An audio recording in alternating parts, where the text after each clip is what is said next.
အဲ့ဒီကျမ်းပိုက်ကိုကျွန်တော်တို့ကြည့်တဲ့အခါမှာနော်ကျွန်တော်တို့ကြည့်တဲ့အခါမှာ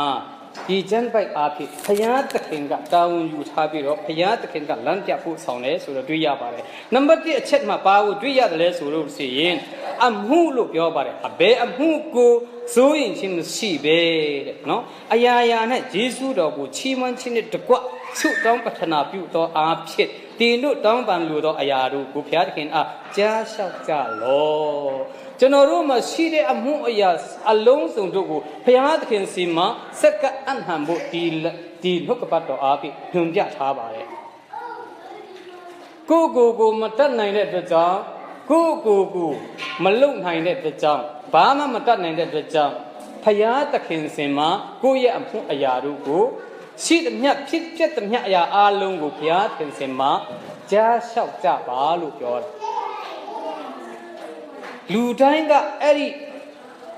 နှုတ်ကပတ်တော်ကိုနားလည်လို့ရှိရင်ဘုရားသခင်ကိုတပါးတီးတာရင်အာကိုးရာဖြစ်တယ်ကိုးစားရာဖြစ်တယ်ခိုးလုံရာဖြစ်တယ်ဤဘုရားမှာအခြားသောဘုရားမရှိဘူးဆိုတာနားလည်ကြမှာဖြစ်ပါတယ်ဒီနေရာမှာရောက်ရှိလာတဲ့ညီကိုမောင်နှမများလည်းထိုဘုရားသခင်ဟာကျွန်တော်တို့ကအာကိုးထိုက်တဲ့ဘုရားဖြစ်တယ်ဆိုတာအားလုံးဝန်ခံကြမယ်လို့ကျွန်တော်ယုံကြည်ပါတယ်ဘာဖြစ်လို့လဲဆိုရင်ကျွန်တော်တို့မှမတတ်နိုင်တာဘုရားသခင်လည်းတတ်နိုင်တယ်ဒါကြောင့်မလို့လက်တွေ့လှုပ်ဆောင်ခြင်းနဲ့ပတ်သက်လို့ဒီအရာကိုတမဟောင်းကျမ်းတစ်ချက်ကိုကျွန်တော်ဖတ်ချင်ပါတယ်ဘယ်နေရာကိုဖတ်ချင်တယ်လဲဆိုလို့ရှိရင်ဣရေလလူမျိုးများကိုဘုရားသခင်ကလမ်းပြပို့ဆောင်တဲ့အခါမှာဘယ်နေရာမှာတွေ့ရမလဲဆိုလို့ရှိရင်ဣရေလလူမျိုးများရဲ့အသက်တာကိုတစ်ချက်လောက်ကျွန်တော်တို့ကြည့်ကြပါစို့ထွမြောက်ရာကျမ်းအခန်းကြီး16ထွမြောက်ရာကျမ်းအခန်းကြီး16အပိုင်းငယ်7ကနေလူအပ်လောက်ကိုကျွန်တော်ဖတ်ချင်ပါတယ်အဲ့ဒီအရာကတော့ကျွန်တော်တို့အားလုံးဖတ်ရင်ကောင်းမယ်ထင်တယ်16ကနေအခန်းထွမြောက်ရာကျမ်းအခန်းကြီး16အပိုင်းငယ်7ကနေ21အထိ7ကနေ21အထိတွေ့လို့ရှိရင်ကျွန်တော်တို့အားလုံးဖတ်ကြရအောင်ထာဝရဘုရားကလည်းဣသရေလအမျိုးသားတို့သည်အပြစ်တင်လျက်မိတမ်းသောအတန်ကိုကြားရပြီးညဥ်ရန်၌တင်တို့သည်အမဲသားကိုစားရကြမည်နတ်နဲ့ရန်၌လည်းမုန်နှင့်ပြည့်စုံ၏ငါသည်တင်တို့၏ဘုရားသခင်ထာဝရဘုရားဖြစ်ကြောင်းကိုသိကြလိမ့်မည်ဟုသူတို့ကိုပြောလောဟုမောရှေအားမိန့်တော်မူ၏ညဥ်ရန်၌ငုံငှက်တို့သည်တတ်၍အနှံ့အပြားတက်လာကြ၏နတ်နဲ့ရန်၌လည်းပတ်လည်၌တရရက်တွင်ဟင်းကြလျက်ရှိ၏ဟင်းသက်ပြီးသောအခါနင်းကဲကဲ့သို့တေးသေးလုံးလုံးအရာသည်မြေမျက်နှာပေါ်မှရှိရလေ၏ထိုအရာကိုဣရေလအမျိုးသားတို့သည်မြင်သောအခါအဘယ်အရာနည်းဟုမသိသောကြောင့်တယောက်ကိုတယောက်မေးကြ၏မောရှေကလည်းဤအရာသည်ဒီတို့စားเสียဖို့ထာဝရဘုရားပေးနာတော်မူသောမုတ်ဖြစ်သည်လူတိုင်းမိမိတဲ၌ရှိတော်သူအရေးအတွက်နှင့်အညီလူအတီးစားလောက်အောင်တယောက်တော်မင်းစီတင်းယူကြလောဟုထာဝရဘုရားမိန့်တော်မူပြီးအကြောင်းကိုပြန်ပြောလေ၏ဣသရေလမျိုးသားတို့သည်ထိုတို့ပြု၍အနည်းအများအလိုက်တင်းယူကြ၏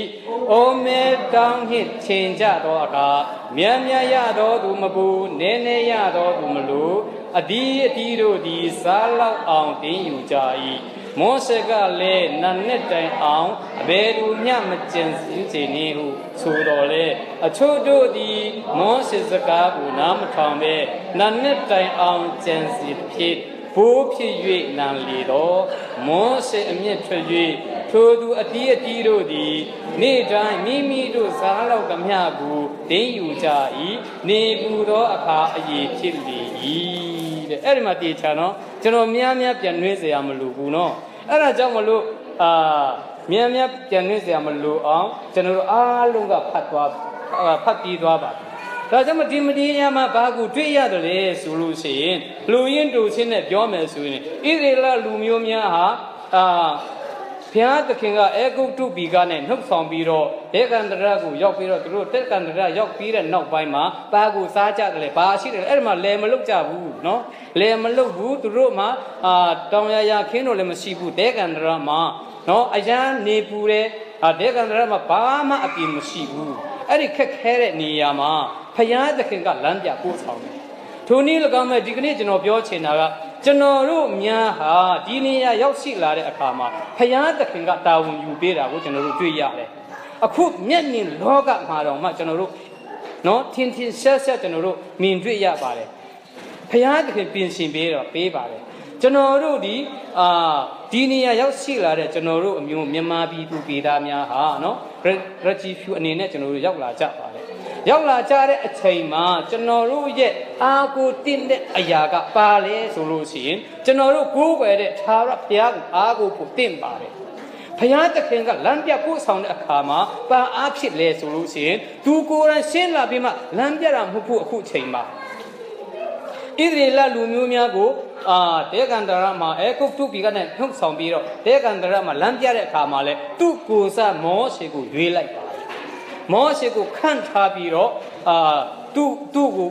ဦးဆောင်တဲ့အနေနဲ့သူ့ကိုလမ်းပြတယ်ဘုရားသခင်ကငါရှင်းလာမယ်လို့ပြောတဲ့အခါမှာနှုတ်ကပတ်တော်အားဖြင့်ဆင်းလာကြွလာပြီးတော့နှုတ်ကပတ်တော်အားဖြင့်သူတို့ကိုလမ်းပြပို့ဆောင်တဲ့အခါမှာနေ့အချိန်မှာမီးတိုင်အားဖြစ်၎င်းညအချိန်မှာနေ့အချိန်မှာမိုးတိမ်အားဖြစ်၎င်းနော်ညအချိန်မှာမီးတိုင်အားဖြစ်၎င်းသူတို့ကိုလမ်းပြပို့ဆောင်တယ်ဆိုတဲ့အကြောင်းကိုကျွန်တော်တွေ့ရပါတယ်အင်မတန်မှကောင်းတယ်ညအချိန်မှာမှောင်တယ်လေမှောင်တဲ့အချိန်မှာလင်းဖို့နော်နေ့အချိန်မှာတဲကန်တရဆိုတော့အမြဲတအားပူအားကြီးတယ်ပူအားကြီးတဲ့အတွက်ကြောင့်တိမ်အားဖြစ်သူတို့ကိုကွယ်ကားတယ်ကာထားတယ်အပူဒဏ်မခံရအောင်ဟောင်မဲတဲ့အချိန်မှာအလင်းရအောင်နော်မိုးတိမ်နဲ့အလင်းနဲ့သူတို့ကိုကွဲကားထားပြီးတော့သူတို့စားစရာလဲသူတို့အခုကျွန်တော်ဖတ်သွားတဲ့နော်ငုံရဲ့သားငုံသားနဲ့မနတ်ဆိုတာပါလဲဆိုတော့အမည်ကမရှိဘူးပါမုတ်လဲဒီမှာတော့မုတ်ကအမျိုးမျိုးရှိတယ်နာမည်ရှိတယ်နာမည်ရှိပါတယ်သို့တော့ဣသရေလလူမျိုးများအဲ့ဒီဒေကန္တရမှာနှစ်ပေါင်း40အထိသူတို့စားနေကြတဲ့မနတ်မုတ်ကနာမည်မရှိဘူးမနတ်ဆိုတာကလည်းပါလဲဘယ်အရာလဲလို့ပဲသူတို့ကပြောနေကြတယ်အဲ့တော့သူတို့မသိဘူးမောရှေကပဲတင်တို့စားဖို့အတွက်ဘုရားခင်ပြင်ဆင်ပေးတာဖြစ်တယ်လို့ပြောပါကျွန်တော်တို့ဒီနေရာရောက်လာကြတဲ့အခါမှာပါလိုနဲ့ကျွန်တော်တို့ဒီအစိုးရရဲ့နှလုံးသားထဲမှာဘုရားသခင်ကအလုတ်လုပ်လို့ကျွန်တော်တို့ဒီအခုအချိန်မှာဟောလင့်ထားလို့ရအဲ့ဒါနဲ့ဆက်ဆက်ပြီးတော့နောက်သားအတွက်ကျွန်တော်တို့ကအခုအချိန်မှာအစပြုတ်ပြီးတော့လက်တွေ့လှုပ်ဆောင်ဖို့လိုအပ်ပါတယ်လို့ပြောလိုပါတယ်။ဘာဖြစ်လို့လဲဆိုရင်အခုအချိန်မှာကျွန်တော်တို့က refugee အနေနဲ့အစိုးရကလည်းကျွန်တော်တို့ကိုတနာလို့ခေါ်ခံဟာလို့ရတယ်အိမ်ဟာလို့ရတယ်ဘာမဆိုသူတို့ကတနာချင်းနော်သူတို့ရဲ့တနာချင်းကြောင့်ကျွန်တော်တို့ကဟာလို့ရတယ်နေလို့ရတယ်တွာလာလှုပ်ရှားလို့ရသို့တော့လာမဲ့နော်ကျွန်တော်တို့ရဲ့နောက်ကားဆိုလို့ရှိရင်ဒီနိုင်ငံသားခံကြတော့မယ်ဒီနိုင်ငံသားခံကြတော့လည်းမဲဒီမှာနေကြမယ်ဆိုလို့ရှိရင်သူတို့ကဟားလို့မရတော့ဘူးကိုယ့်ဟာနဲ့ကိုယ်တတ်နိုင်တယ်လေလုတ်ပါကိုယ့်ဟာနဲ့ကိုယ်ပြင်ပါစသည်အဖြစ်ကိုယ့်ဟာနဲ့ကိုယ်လုတ်ရမယ်ကိုယ်စီအလုတ်ရှိရမယ်စသည်အဖြစ်သူတို့ကိုဒီနိုင်ငံကကျွန်တော်တို့ကိုအခုအရင်မပေးတော့ဘူးကျွန်တော်တို့ရဲ့သားသမီးများနော်နောက်လာမဲ့ဒီလောကကိုဒီကမ္ဘာလောကတီတရွေ့ကာလပတ်လုံးဒီလိုဖြစ်လာမှာပဲဒါကြောင့်မလို့ကျွန်တော်တို့ကကြိုတင်ပြင်ဆင်မှုကလိုအပ်ပါတယ်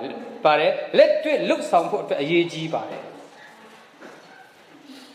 အဲ့လက်တွေ့လှုပ်ဆောင်ဖို့ဆိုတဲ့အခါမှာ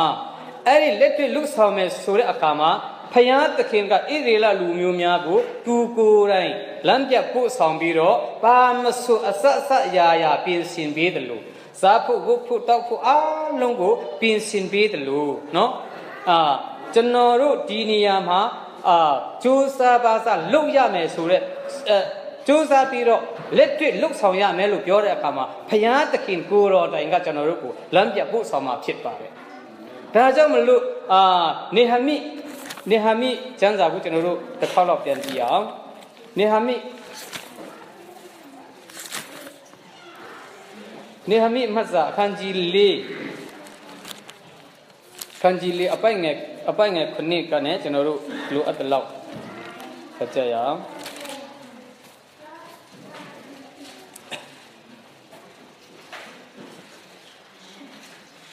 နေဟမိအခန်းကြီး၄အပိုင်ငယ်ခုနှစ်ကနဲ့14အထိ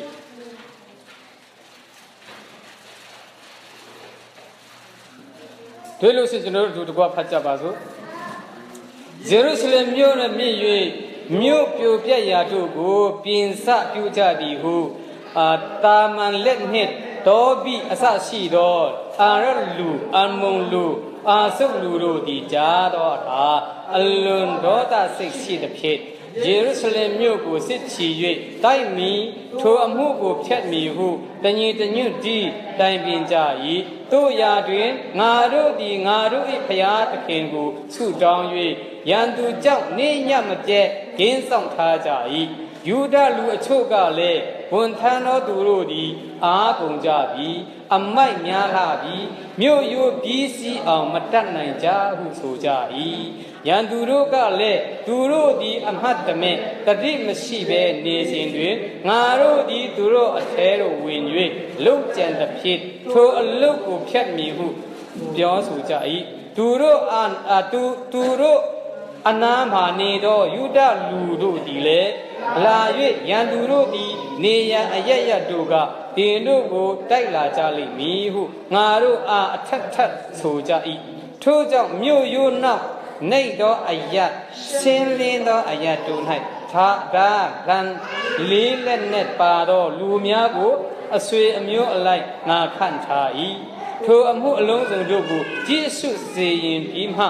မုံမတ်မင်းအရာရှိကျွင်းသောသူတို့အားခေါ်၍ရန်သူကိုမကြောက်ကြနှင့်ကြီးမြတ်၍ကြောက်မဲ့ပွယ်ဖြစ်သောသူသာရဘုရားကိုအောက်မေ့ကြလော့ညီကိုတို့တာမယအိမ်အရာဖို့တိုက်ကြလော့ဟုဆို၏တဲ့ဒီနေရာမှာလဲနောက်ဆုံးအပိုင်းမှာဘာကိုတွေ့ရတယ်လဲဆိုရင်ကြောက်မဲ့ပွယ်သောသာရဘုရားကိုအောက်မေ့ကြပါတဲ့အထက်ပိုင်းကိုကြည့်တဲ့အခါမှာယေရုရှလင်မြို့ကပြည့်စည်သွားပြီလို့ပြောပါတယ်အဲ့ဒီနေဟမိခက်မှာဆိုလို့ရှိရင်ယေရုရှလင်မြို့ရဲ့မြို့ရိုးကိုပြည့်စည်သွားပြီ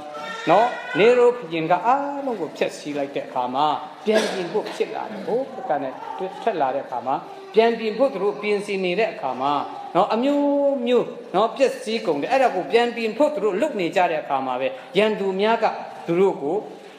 နော်ရန်သူများကသူတို့ကိုမပြီးနိုင်အောင်လက်ဆက်မတတ်နိုင်အောင်အမျိုးမျိုးအနောက်အဆက်ပေးထားတယ်ဆိုတဲ့အကြောင်းကိုတွေးရပါတယ်အဲ့လိုမျိုးအနောက်ဆက်ပေးကြတဲ့အခါမှာစစ်ချီဖို့ဘာဖို့သူတို့တည်င်းကြားတဲ့အခါမှာလဲသူတို့ကဘယ်လိုပြောကြတယ်လဲဆိုရင်ပထမဦးဆုံးဖယားသခင်ကိုဆုတောင်း၍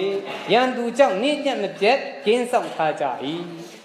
အဲ့ဒီနေရာမှာကျွန်တော်တို့အများနဲ့သတိထားဖို့လိုအပ်ပါတယ်ကျွန်တော်တို့လည်းဒီနေ့ပြီးဒီနေ့ဆုတောင်းချက်ကပေါ်လာတယ်နော်ဆုတောင်းချက်ကပေါ်လာတယ်ဘာဖြစ်လို့လဲဆိုရင်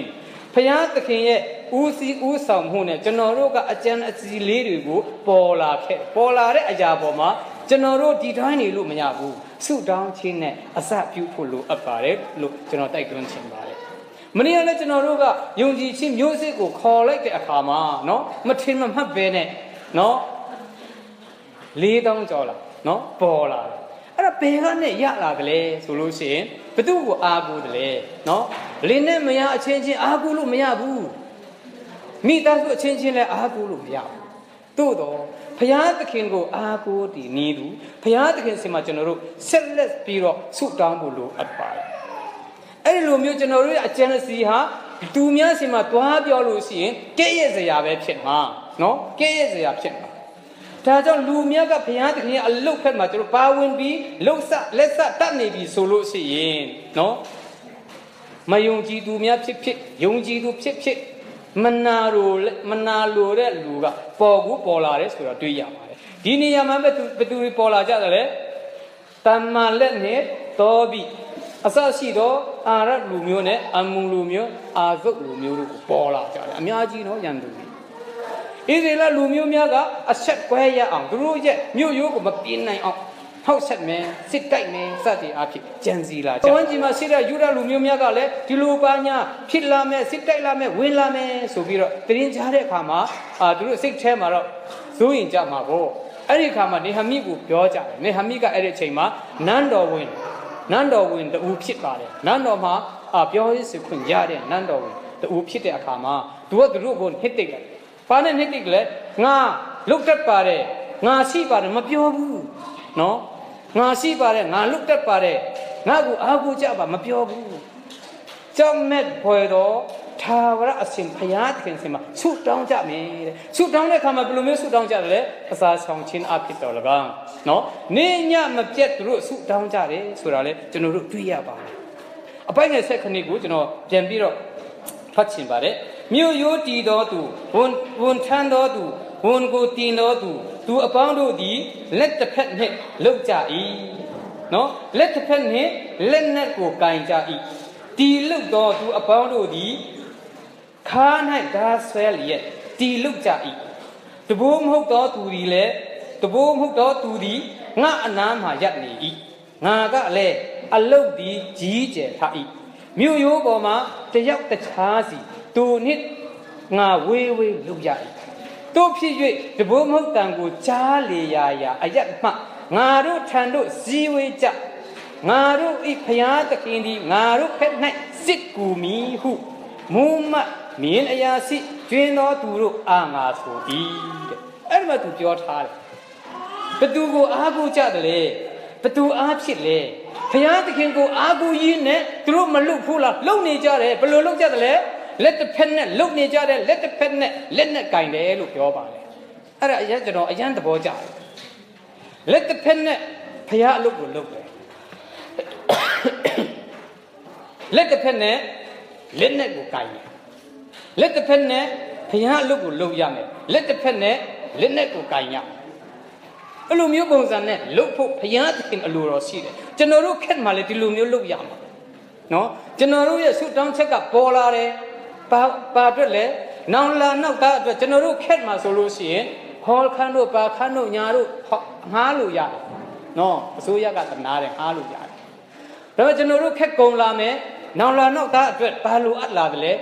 သူတို့အတွက်ဘုရားကျောင်းကလိုအပ်လာတယ်သူတို့ငားလို့မရတော့ဘူးသူတို့ကခွင့်ရပြီးတော့မှမဟုတ်ဘူးအဲ့ဒီအတွက်ကျွန်တော်တို့ကကြိုတင်ပြင်ဆင်မှုကမမှားဘူးအဲ့ဒီအတွက်ကြောင့်ကျွန်တော်တို့ယုံကြည်ခြင်းကိုခေါ်ကြည့်တဲ့အခါမှာနော်အားလုံးမနဲ့မျက်နှာလေးကိုကြည့်တဲ့အခါပွင့်လန်းပြီးတော့ဘုရားသခင်ရဲ့မျက်နှာတော်ကိုထောက်ဆုခြင်းအားဖြင့်အားလုံးပွင့်လန်းပြီးတော့ထွက်ဆိုကြတဲ့စကားတွေကရီမောမောနဲ့ထွက်လာတဲ့အရာတွေကိုကျွန်တော်ကြည့်တဲ့အခါမှာအေးမတန်မှနော်ဘုရားသခင်ကိုအယံချီးမွမ်းတယ်။ဘာဖြစ်လို့လဲဆိုရင်လက်ဆက်တက်ပြီးတော့ကျွန်တော်တို့ကလက်တစ်ဖက်နဲ့လက်နဲ့ကန်ရမှာဖြစ်ပါတယ်။ကျွန်တော်အမြဲတမ်းပြောလေရှိတယ်အတင်းတော်မှာလည်းဖြစ်နော်တူတယောက်နဲ့တွေ့ဆုံတဲ့အခါမှာလည်းဖြစ်အတွင်းကမီးကိုအပြင်မှာမယူသွားနဲ့အပြင်မီးကိုအတွင်းမှာမပါလာနဲ့ဒါဆိုရင်နော်အရန်ကောင်းတယ်အိမ်ထောင်ရေးမှာလည်းနော်ပွားစီနဲ့ဟိုဖက်ဒီဖက်ပြောလို့ရှင်တော့အရန်ရှုပ်တယ်ဒါထက်နော်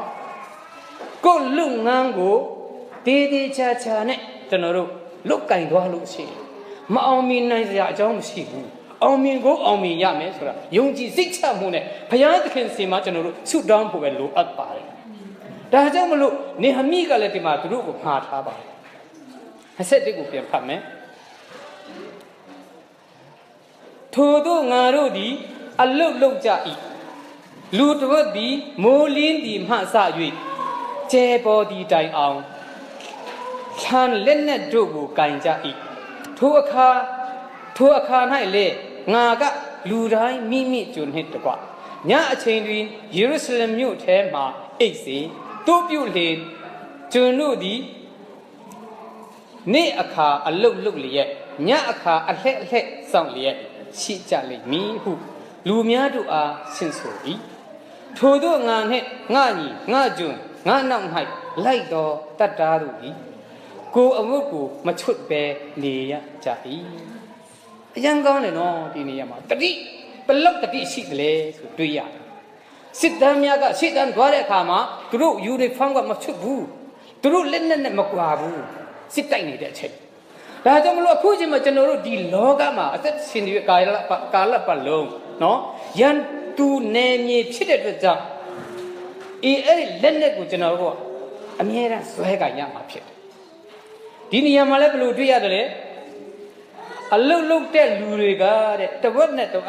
လူကိုခွဲကြပြီးတော့တဝက်ကနေမှလုတ်တဲ့တဝက်ကညမှလုတ်တဲ့အခါမှာနော်တချို့ကမိုးလင်းလာခါစအခုချိန်နဲ့တွက်မယ်ဆိုလို့ရှိရင်6နာရီ9နာရီခွဲ6နာရီမှစပြီးတော့နော်ဖောင်လာတဲ့6နာရီအထိလုတ်ကြတယ်တချို့ကအဲ့ဒီ6နာရီသူတို့ကနေပြီးတော့အလုတ်ထွက်တော့မယ်ဆိုလို့ရှိရင်အလုတ်ကနဲ့တိမ်ပြီးတော့ထွက်မယ်ဆိုလို့ရှိရင်တချို့လူတွေက6နာရီမှဝင်လာတယ်မနေ့6နာရီမှပြီးအောင်သူတို့အလုတ်ဆင်းကြတယ်အဲ့လိုမျိုးပုံစံနေညမပြတ်လုတ်နေကြတယ်ဆိုတဲ့အကြောင်းကိုတွေ့ရတယ်နော် security လည်းတေးချထားတယ်အဆောင်နော်နေညမပြတ်သူတို့ကကင်းဆောင်ကြတယ်ငါကလူတိုင်း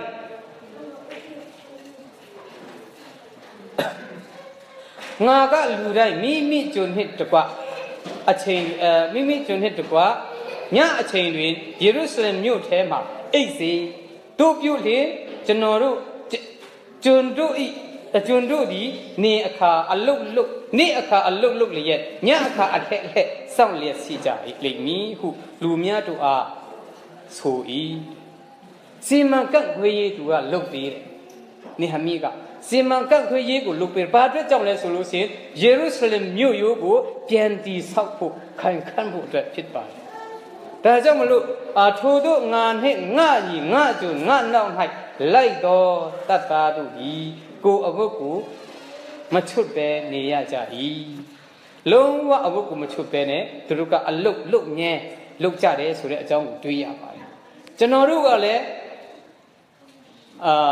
ဝိညာဉ်ပိုင်းဆိုင်ရာလက်နဲ့ဖြစ်တဲ့နော်အဖက်အခန်းကြီး6မှာကျွန်တော်တို့တွေ့ရပါတယ်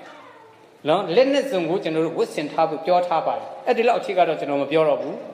နေညမပြတ်မအိပ်ဘဲနဲ့စောင့်နေကြတဲ့လူတွေရှိပါတယ်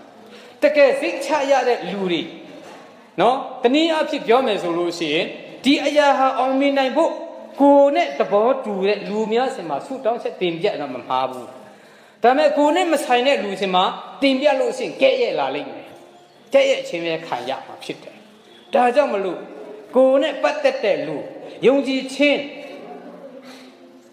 လက်တွဲလို့ယုံကြည်ခြင်းအဖြစ်လက်တွဲလို့ရတဲ့လူတူတယောက်စင်မှာတော့ဆုတောင်းချက်ကိုတင်ပြလို့ရှိရင်အကျိုးရှိတယ်ဆုတောင်းခြင်းနဲ့ပတ်မိုးမှာဖြစ်တယ်မြတ်တာဖို့မှာဖြစ်တယ်ဒါဆိုရင်အောင်မြင်မှာဖြစ်တယ်ဆုတောင်းခြင်းနဲ့အောင်မြင်ဖို့ဖြစ်ပါတယ်ဒါကြောင့်မလို့နော်ဒီအကြောင်းအရာများဟာသာသနာ့ဘလူနဲ့မဆိုင်ဘူးဣသရေလလူမျိုးများရဲ့မြို့ရိုးကိုနော်တပတ်အမျိုးသားနဲ့မဆိုင်ဘူးမဆိုင်တဲ့အတွက်ကြောင့်မယုံကြည်သူတွေနဲ့ကျွန်တော်တို့ရဲ့အလုတ်ကမဆိုင်ဘူးဒါကြောင့်မလို့ကိုအားလုံးအတူတကွတွေးညီလက်ညီတွေးတန်တမိတ်နဲ့ကျွန်တော်တို့လှုပ်ဆောင်သွားလို့ရှိရင်မအောင်မြင်နိုင်စရာအကြောင်းမရှိဘူးအောင်မြင်ရမယ်ဆိုတဲ့အကြောင်းကိုဖယားနာမနဲ့အောင်မြင်ရမယ်ဆိုတဲ့အကြောင်းကိုကျွန်တော်ပြောလိုပါတယ်အဲ့ဒီအတွက်လည်းနှစ်ကောအခန်းကြီး8အဲ့ဒါကိုကျွန်တော်တို့တစ်ချက်လောက်ကြည့်ကြရအောင်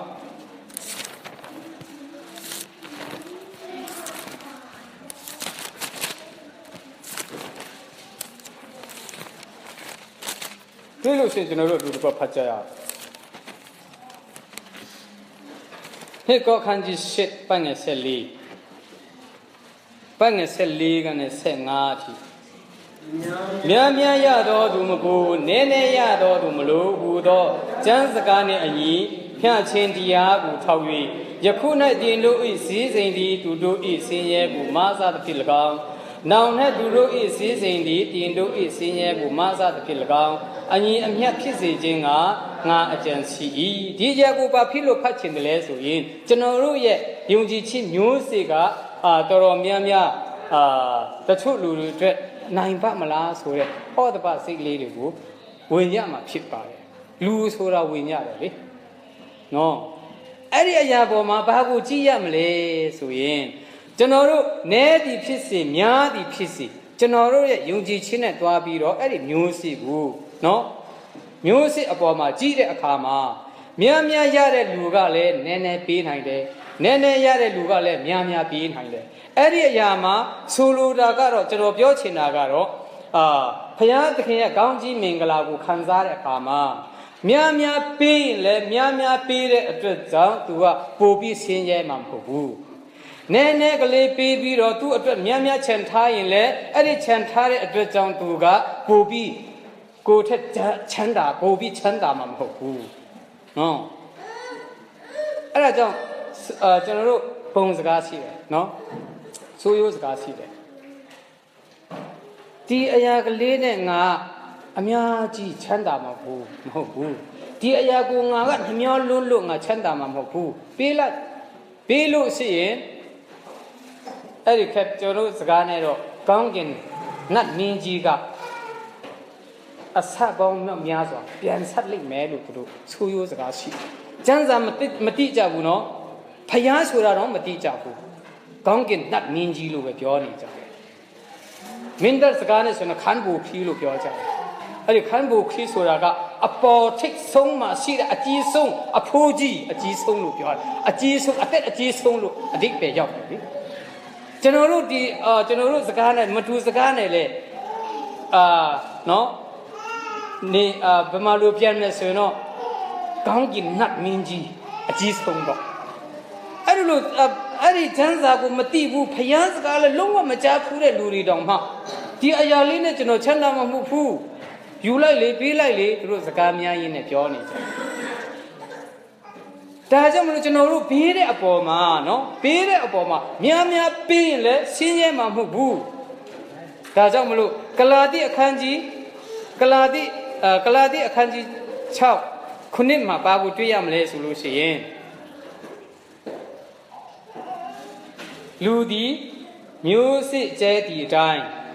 A dean hango, Yaya Melu. Idrilla, Lumiomiaga, Mana Mugu, General Sosoka Patvi, to a big and women. Idrilla, Lumiomiaga, Mana Mugu, Manepse, Subiro, Druga, Ding Hare Kama, Papicole, Lock Picone, no? The Chuaga, a yeep your bonde, Lutia. Manepian to Su in Lunlu. Manapian dress Huraga, Payabu sing Machara. Payabu sing Machara to job. Druga Loba and thing you. Payakuchi Mardinia or Yola Jare Kama, Payat be Tare, less song, Generuga, cook a dress Hubiro, Amiaji, Ding Habiro, Nene Blue, Pet Biro. Nene Bilusin, Nene Yame, Miamia Bilusin, Miamia Yam. Tajamalu. General yet looks on check upon my Payat the king got seen. Lugaro, Gensire, Sinzare, Sinjine, Daga, signal long time at Sinjine Yaga, Lune side. Payat the king got Nibiro, Babu Chidle Suyin. Pasakanet Tete Ayagu. Payat seeing. Seeing a gama bluesy in Malay.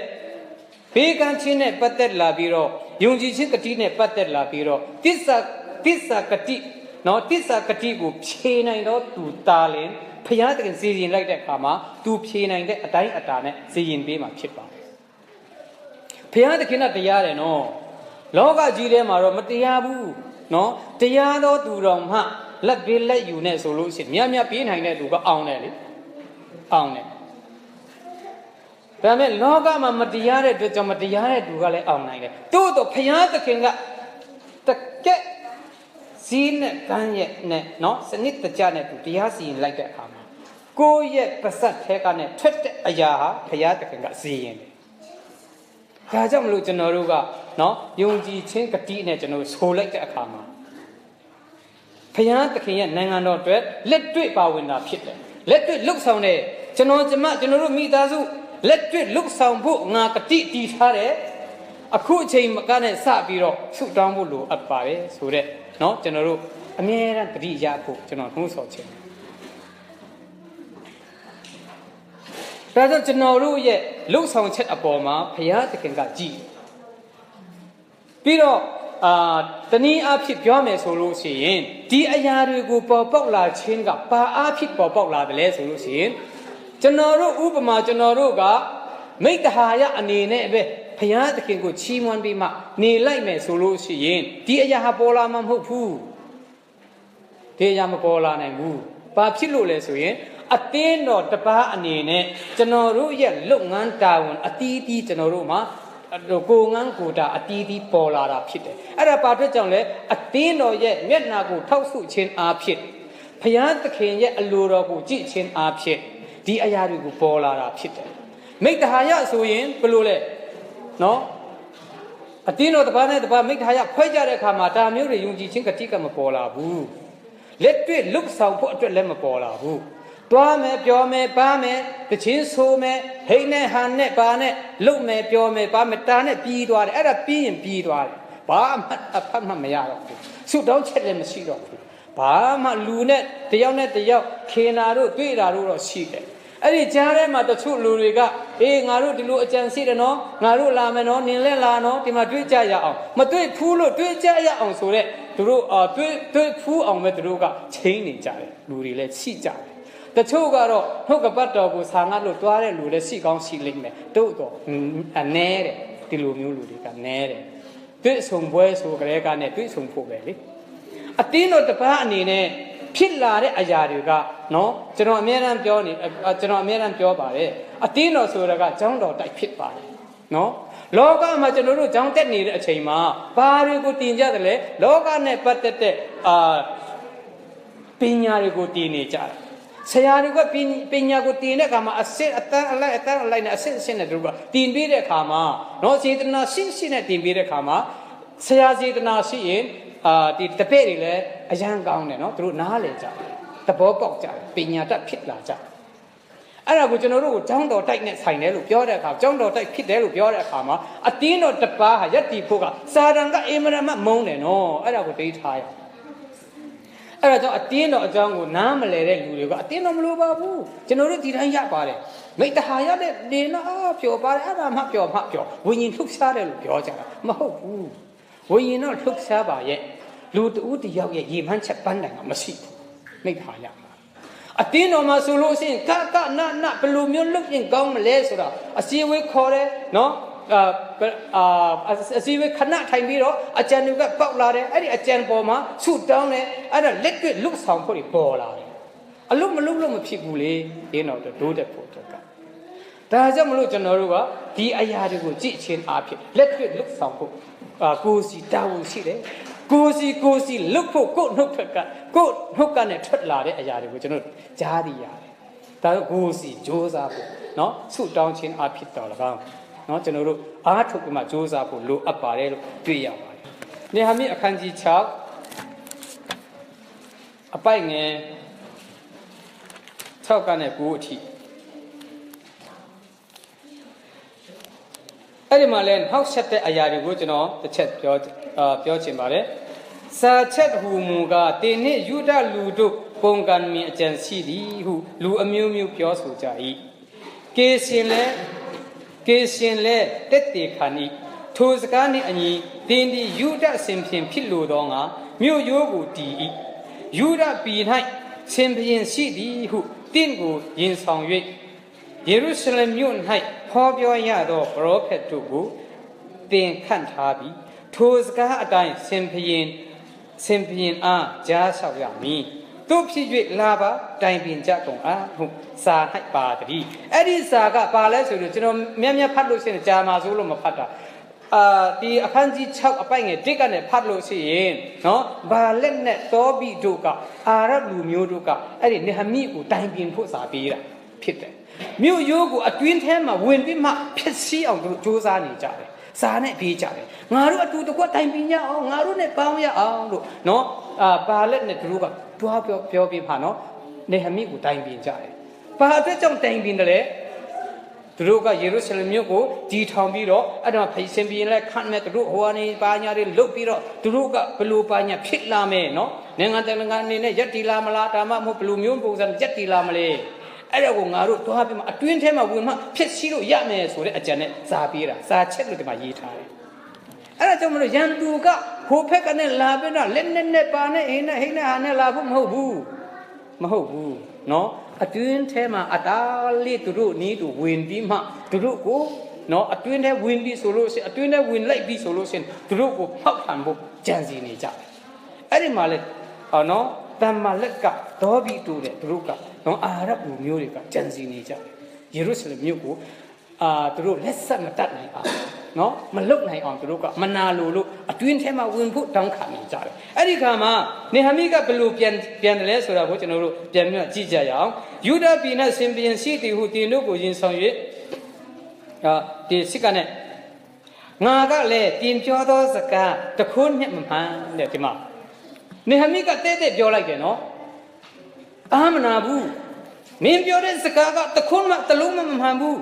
ကိုယ်စိတ်ထဲမှာအချင်းနှီးထင်တတ်သည်အချင်းနှီးတင်တတ်သည်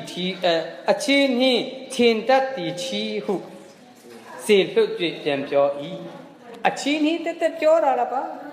မဟုတ်ဘူးမမှန်တဲ့စကားတွေကိုလာပြောတယ်ဆိုပြီးတော့သူကတိအတွင်းမှာဝင်လာပြီးတော့ဖြိုဖြက်ဖို့မှောက်ဟန်ဖို့ပဲသူကအကြံရှိတယ်ဆိုနေဟမိကတိတဲ့အခါမှာဒီလိုပြန်လိုက်တဲ့အခါမှာနော်ငါတို့ကို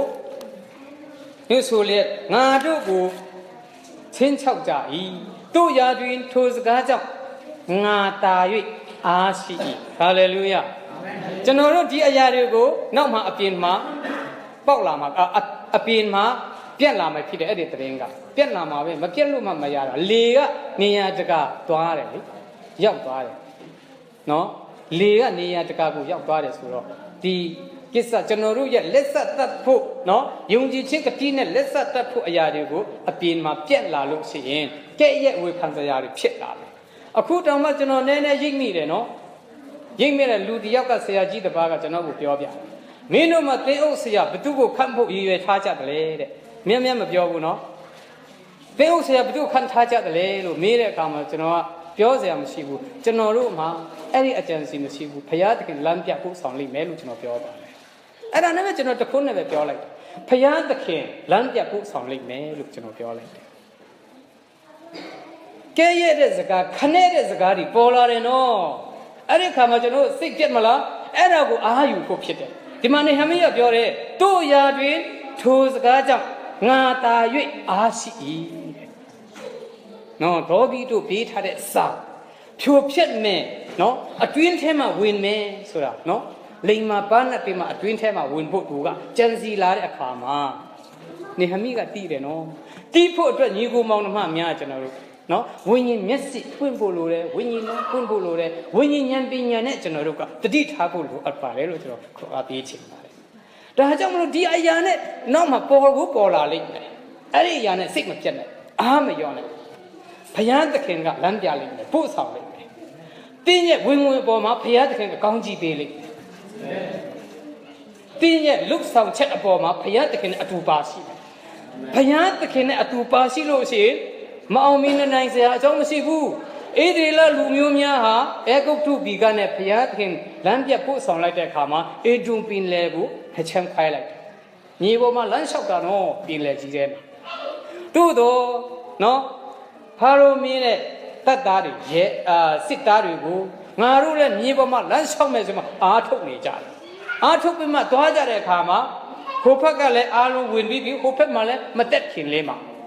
ရေအလဲမှာသူတို့ကိုနစ်မြုပ်သွားတယ်အဲ့ဒါဘုရားသခင်ရဲ့နော်ဘုံတကူဖြစ်ပါတယ်အဲ့ဘုရားသခင်ရဲ့လမ်းပြပို့ဆောင်ခြင်းဖြစ်ပါတယ်ကျွန်တော်တို့လည်းယုံကြည်ခြင်းနဲ့မသွားလို့ရှိရင်ဘုရားသခင်ကလမ်းပြပို့ဆောင်လို့ရှိရင်မအောင်မြင်နိုင်စရာအကြောင်းမရှိဘူးခွန်အားပေးခြင်းဒါကြောင့်မလို့နော်ကျွန်တော်တို့ရဲ့လက်ဆက်တတ်တဲ့အရာကိုနောက်ဆုံးတိုင်အောင်ပြစ်စာရှိစွာနဲ့ပါဝင်ကြပါစို့လို့ကျွန်တော်အနည်းငယ်တိုက်တွန်းချင်ပါတယ်။ကျမ်းနာသူရောက်စီတိုင်းကိုဘုရားရှင်ကောင်းချီးပေးပါစေ။အာမင်